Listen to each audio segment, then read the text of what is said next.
Students, in the previous lecture we discussed about the instantaneous and the average rate of reaction. Average rate of reaction में कुछ interval of time दिया हुआ था, for example 2, 5, 10 minutes, and in the instantaneous rate of reaction there was no time interval. Instantaneous rate of reaction में हमें एक particular और instant of time पर किसी भी रिएक्शन के रेट को मेज़र करना था. ठीक. So here if it is average rate of reaction there was some value for delta t, but if it is an instantaneous rate of reaction delta t was approximately 0. यहाँ तक कल हमने discuss किया था. तो आज हमें ग्राफ प्लॉट करने हैं for the average as well as the instantaneous rate of reaction. ठीक.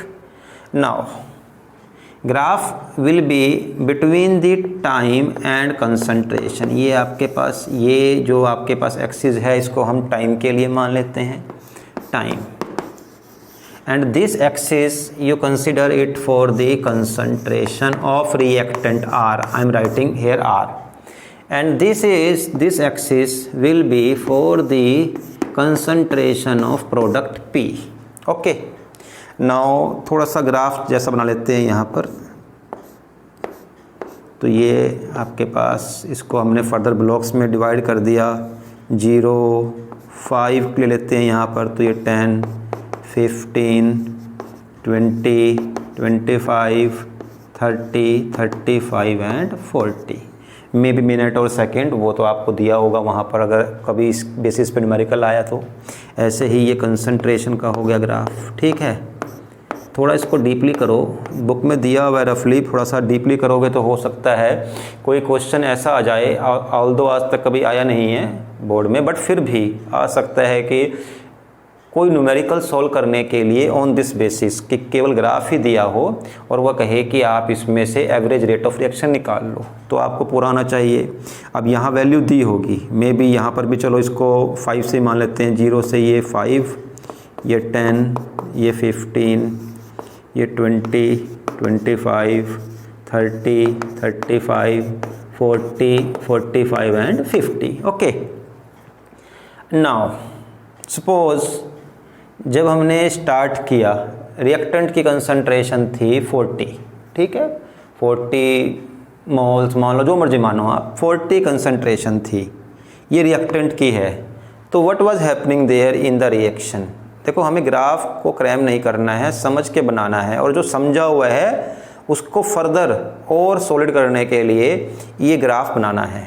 कोई एक जस्ट ग्राफ बनाना है, उसके लिए नहीं करना है हमें. यहाँ पर we'll use our previous knowledge to make this graph. We know reactant की कंसंट्रेशन लगातार डिक्रीज होती जाएगी. कैसे? जैसे जैसे टाइम पास होगा. क्यों? क्योंकि टाइम पास होने पर एटम्स या पार्टिकल्स कम हो जाएंगे. पार्टिकल कम होने पे उनके बीच में कोलिजन के चांसेस कम हो जाएंगे और रिएक्शन का रेट स्लो डाउन हो जाएगा. इस तरीके से अगर हम बार बार क्वेश्चंस को रिवाइज भी करते रहेंगे, प्रीवियस कंसेप्ट्स को लेके चलते रहेंगे आगे, तो ये चैप्टर बहुत आराम से हो जाएगा. अब देखो, इनिशियली आपने मान लो इतनी स्टार्टिंग थी, तो यहीं से स्टार्ट करना पड़ेगा आपको. जितने मोल थे उतने ही लोगे ना. तो यहाँ से स्टार्ट किया तो लगातार क्या होता जाएगा, कंसंट्रेशन में डिक्रीज आता चला जाएगा. ऑल्दो कभी भी इसको आप टच मत करना इसके साथ में, क्योंकि रिएक्शन कंप्लीट नहीं होती, वो जाकर के इक्विलिब्रियम पे रुक जाती है. ठीक है. तो हमने इसको यहाँ पे इससे जोड़ना नहीं है, ऐसे ले जाकर के छोड़ दिया. ठीक. अब ये तो आपने ग्राफ प्लॉट कर दिया. It is for the average rate of reaction. Now ये तो केवल अगर ग्राफ आया बनाने के लिए आपने इस तरीके से ग्राफ बना देना है. बट अगर आपके पास ग्राफ ही दिया हुआ और ये कहा गया कि आप इसके बेसिस पर न्यूमेरिकल सॉल्व करो, तो अब वो आपको ग्राफ में कुछ देगा. जैसे मान लो वो इस तरीके से ग्राफ बना दे, ये और ये. ठीक. और फिर यहाँ से लोगे तो ये इतना और ये इतना. ठीक. नाउ सी, ऑल्दो मैंने यहाँ बीच की वैल्यूज जो लाइंस है वो नहीं बनाई हुई है, वो आप यहाँ आपको ग्राफ बनाना आता होगा, ग्राफ शो कैसे यूज़ करते हैं पता ही होगा. ये 9th 10th या 8th क्लास तक की बातें होती हैं. अब देखो यहाँ 15 था, यहाँ 20 था, इट मीन्स टाइम इंटरवल कितना हो गया 5 मिनट्स।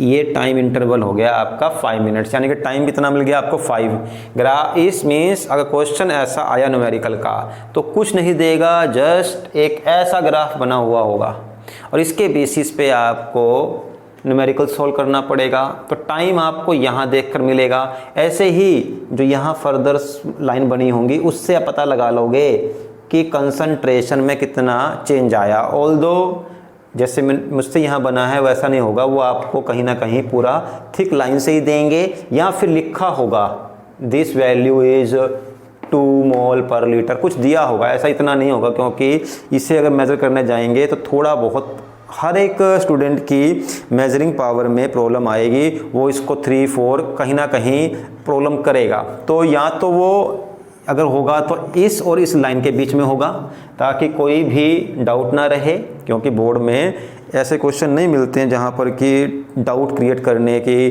कोई पॉसिबिलिटी बची रहे। या तो वो थिक लाइन के बीच में ही होगा, मेन लाइन के बीच में, या फिर ये वैल्यू दी हुई होगी, दोनों में से एक पॉसिबिलिटी होगी। ठीक, तो यहाँ पर 2 मान लिया तो बस चेंज इन कंसंट्रेशन आपके पास आ ही गया ये वैल्यू।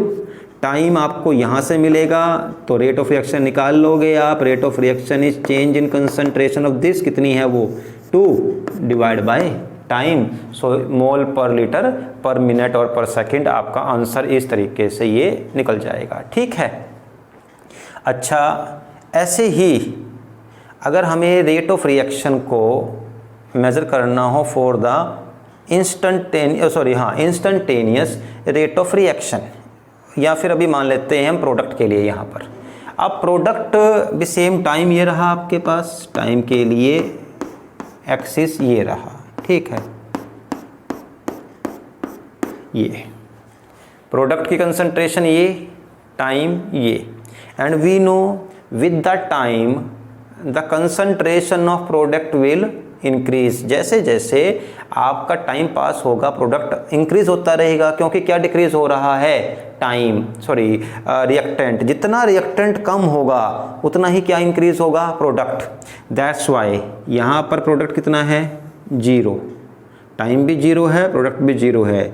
जैसे जैसे टाइम बढ़ता जाएगा प्रोडक्ट की कंसंट्रेशन भी बढ़ती जाएगी, ऑल्दो एक टाइम के बाद प्रोडक्ट भी स्टेबल हो जाएगा। जैसे कि रिएक्टेंट यहाँ पे जाकर के स्टेबल, जिस पॉइंट पर ये स्टेबल होगा उसी के लिए उसका प्रोडक्ट उस पॉइंट पर जाकर के स्टेबल हो जाएगा।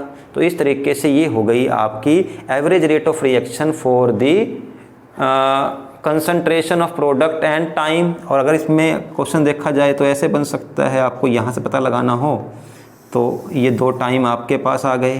ठीक है, और इसके लिए ये चेंज इन कंसंट्रेशन आ गई। इस तरीके से आप ये टाइम और ये कंसंट्रेशन इसको यूज़ करके आप एवरेज रेट ऑफ रिएक्शन के लिए ग्राफ प्लॉट कर सकते हैं। ठीक, in the next video will discuss about the graph for the instantaneous rate of reaction and how to use that graph to calculate the rate of reaction.